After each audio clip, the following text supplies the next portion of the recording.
10 years ago, I fell in love with a man 2 years my senior in the same high school. And became pregnant at age 16. We eloped and I gave birth. When I returned home with my child after the death of my husband, with whom I had lived happily for 10 years, my sister treated me like a nuisance. The man my sister married was someone she never expected. Fateful love. The existence of a destined partner. When one meets such a person, is it possible to resist one's fate?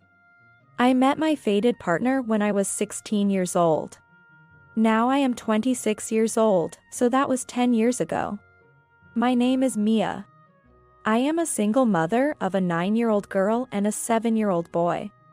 It was right after I entered high school when I met the man of my dreams, Nick. He was a junior in the same high school. And when we passed each other in the hallway in front of the staff room, I felt something and turned around without thinking. And he turned around and looked at me the same way.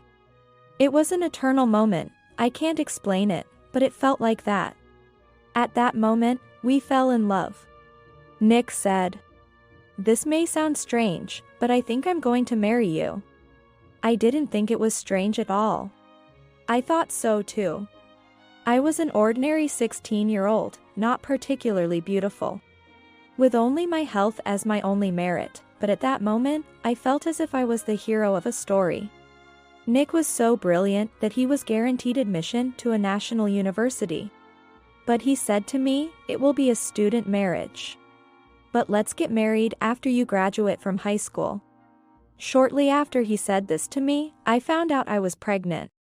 It was the winter of my senior year of high school, an important time for Nick.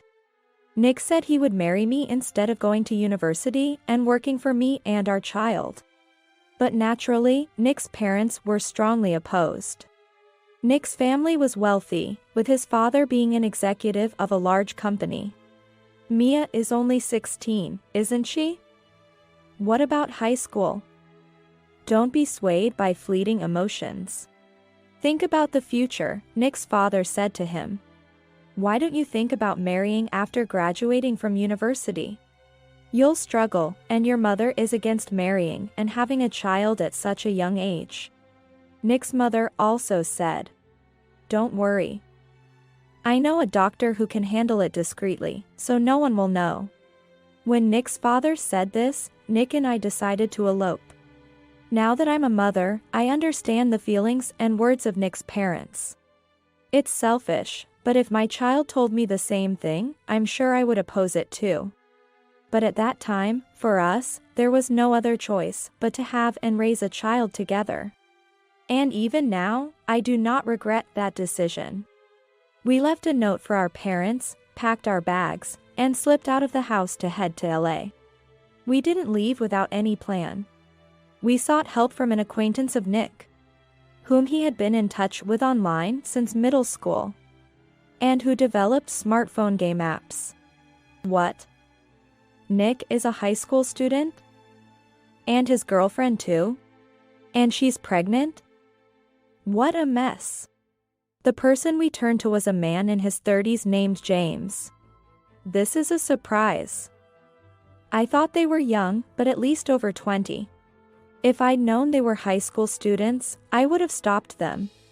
But now that they're here, I can't just abandon them. James said this while holding his head and let us stay in his apartment-cum-office. He even became our guarantor when renting an apartment. We must contact our parents once we settle down, was the condition. So Nick and I sent postcards to our parents without our address. Writing, "We are doing well. Please do not look for us." Nick started helping with game development at James' place, and James was surprised. What? So when you came up with that idea, Nick was still in middle school? Amazing.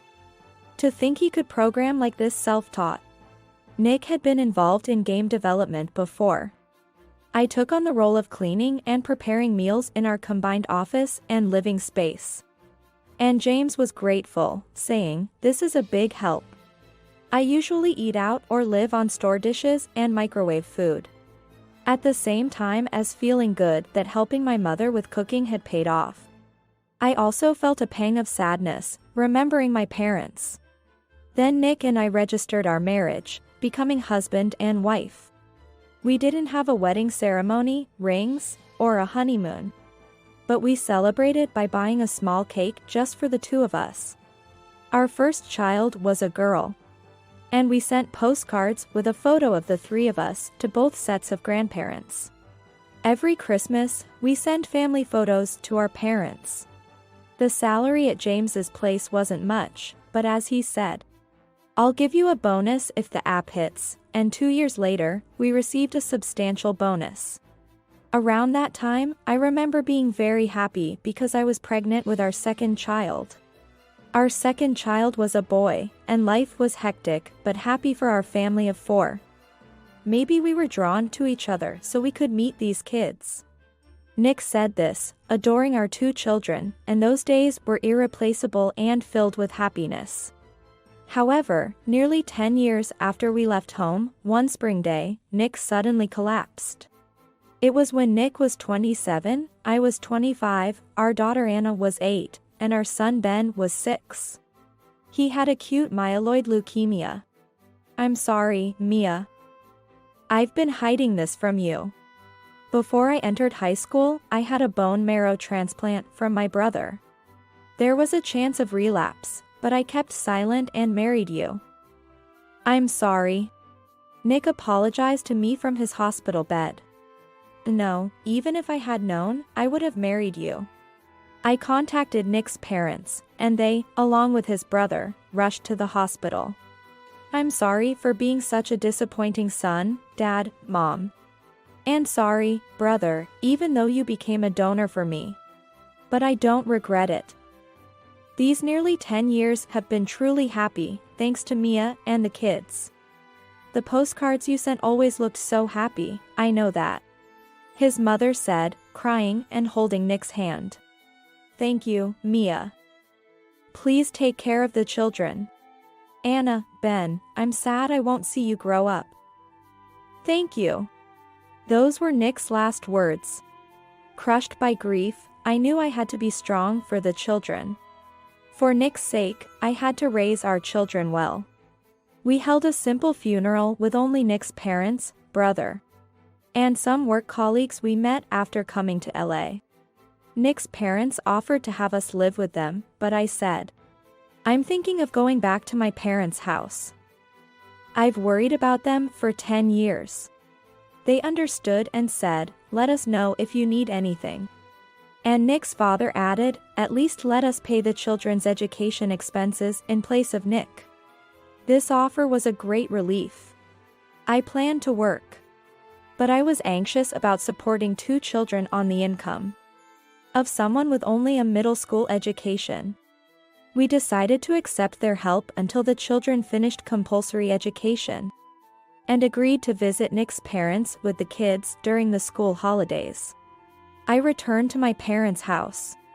I had already informed my parents by phone, but when I returned home after 10 years, they warmly welcomed me, and my mother tearfully embraced the children, saying, I never expected to suddenly have 2 adorable grandchildren. My father said, you've been through a lot. You've done well, and I couldn't stop crying. However, only my sister said, how brazen of you to return after all this time. Things have been tough here since you left, and she wouldn't even smile at the children. Originally, my sister, 3 years older than me, and I were not very close. Compared to my ordinary self, she was beautiful, smart, and always looked down on me, making fun of me. When I left home, she was attending a prestigious private university but blamed me because a local acquaintance spread rumors that her sister eloped at 16, causing her great inconvenience. My sister is now 29 years old and has been employed at a well-known local company for 7 years. Approaching 30, she seems to be actively engaged in matchmaking. Perhaps feeling rushed, and she says to me, did you think someone like you, a middle school dropout with 2 kids, could raise them properly? Coming back to your parents' house now is just a nuisance. She complains and makes snide remarks every time we see each other. After I left home, she had been using my room as she liked. So she seemed upset about having to give it up for me and my children. Because of her attitude, the children naturally don't get attached to her. My eldest daughter, Anna, who is strong-willed like someone I know, sometimes brings up touchy topics to my sister, like, "Auntie, aren't you going to get married?" My sister hates being called a auntie and immaturely tells my daughter, "Can you stop calling me auntie?" It's troubling to suddenly be called niece or nephew. But when she is told, "But you are an auntie, what else should we call you?" she falls silent, looking frustrated. I felt sorry that the children had to change schools. But they quickly adapted to the new environment and were both attending school cheerfully. During the summer vacation, they even spent a few days staying at Nick's parents' house. Nick's parents and his brother, Kent, really dote on the children. They might be spoiling them a bit too much, taking them out to various places and buying them things they want, which makes the kids very happy. When I visit Nick's parents' house, they, including his brother, want to hear stories about Nick's time in LA, and I end up talking about Nick, forgetting the time. Nick's brother's name is Kent. Kent doesn't look much like his brother Nick. While Nick is rather slender, Kent is more muscular. And they only really share a similarity in their eyebrows. Kent is lively and strong-willed, unlike the gentle and placid Nick. He's a good storyteller and often makes me and the children laugh. It was about 3 months after returning home. "You come back here with 2 kids and don't work, you're just parasites." Well, I guess with just a middle school education, you wouldn't get a decent job anyway. My sister said that to me. My mother, unable to watch this, intervened. "Mia has been contributing to the household expenses properly. You haven't contributed a single penny since you started working. Can't you be a little kinder to your sister, who's hurting from losing the husband she loved?" What? Really? But she's not working. It's not surprising that she was shocked. Right after I returned home, Nick's parents transferred $5,000 to my bank account as child support. They even said they would transfer this amount every month. When I said, "I can't accept so much," they insisted, "Money is not something to worry about. Rather than working, we want you, Mia, to stay with the children on behalf of Nick." I was told just that. When I was told to do it also on behalf of Nick, I couldn't say anything more. I decided to put $1,500 into the household for the expenses of myself and the children. Keep $500 for myself, and save the remaining $3,000 for the children's future. Only my mother knows the specific amount. And you know, Mia has been helping out a lot at home. She works as much, if not more than I do with cooking and cleaning.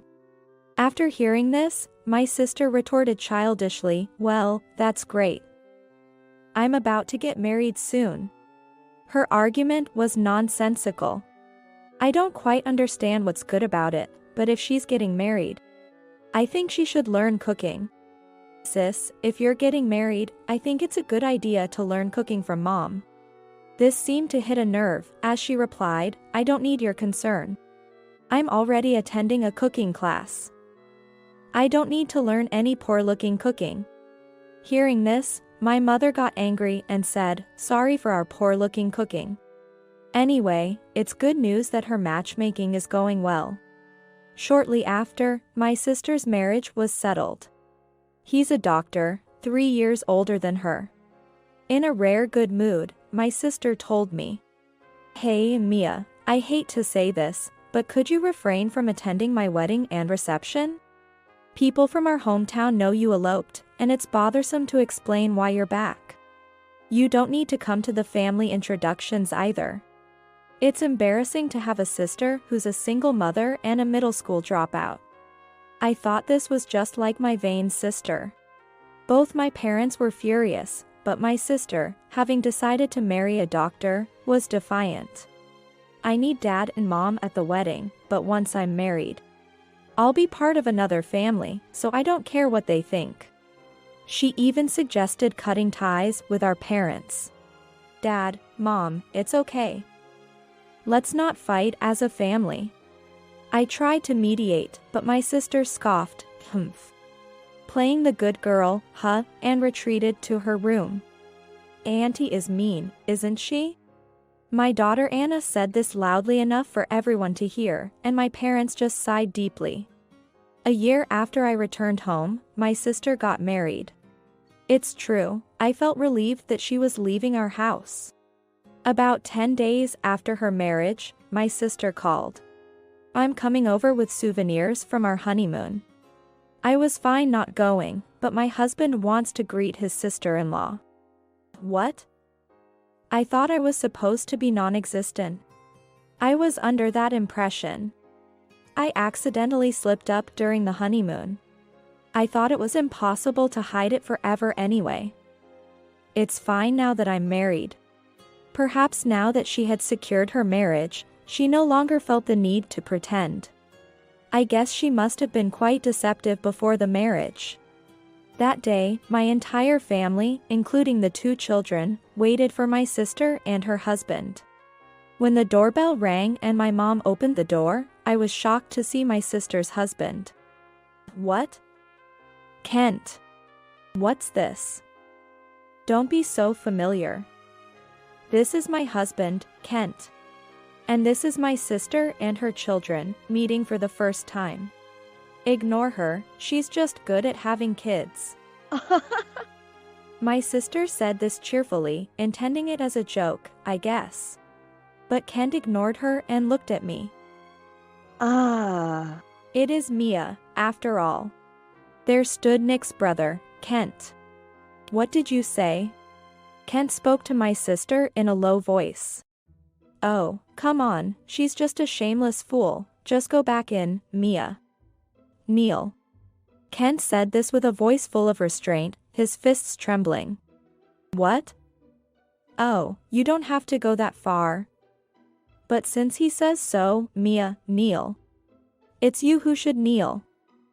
You. Kent said this firmly to my sister. What?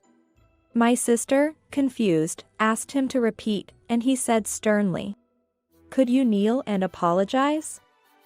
This woman is my brother's wife. What? What do you mean? The wife of your deceased brother? Uncle. Both my daughter and son had met Kent several times at Nick's house.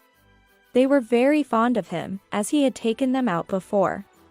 You said you had a sister who ran away at 16 and had kids, right? Ended up with a strange man and had to return to her parents' house after he died young. That strange man was my brother. What? No.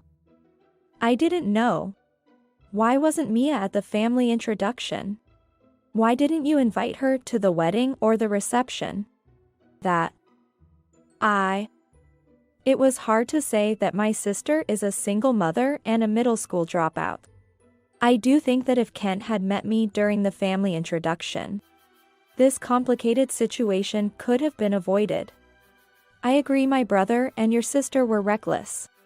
But my brother left this world saying he had been happy for 10 years. It was Mia and the kids who made him happy. You insulted not just your sister but my brother too. Kent's anger didn't subside, and my sister was in tears. I'm sorry. I just didn't know. Even earlier, what you said to your sister. I'm losing confidence that I can continue with someone who speaks to her sister like that. Kent was still furious. No, don't say that. I'll change, please. My sister was desperate, not wanting to lose her elite doctor husband. However, he said, I need some time to cool off. I'm sorry to father, mother, and Mia for causing such a scene. I'll come back later to talk. He left, shaking off his crying, clinging new wife. My parents and I were speechless, not knowing what to say to her. It's self-inflicted, but what a mess. My mother sighed. Seeing my sister cry so much, I did feel a bit sorry for her. She's not a good person, but she's not evil either. Mia. I was wrong. Can you talk to him for me? Please. I couldn't refuse my usually strong-willed sister begging me like that. The next day, I went to Nick's family home.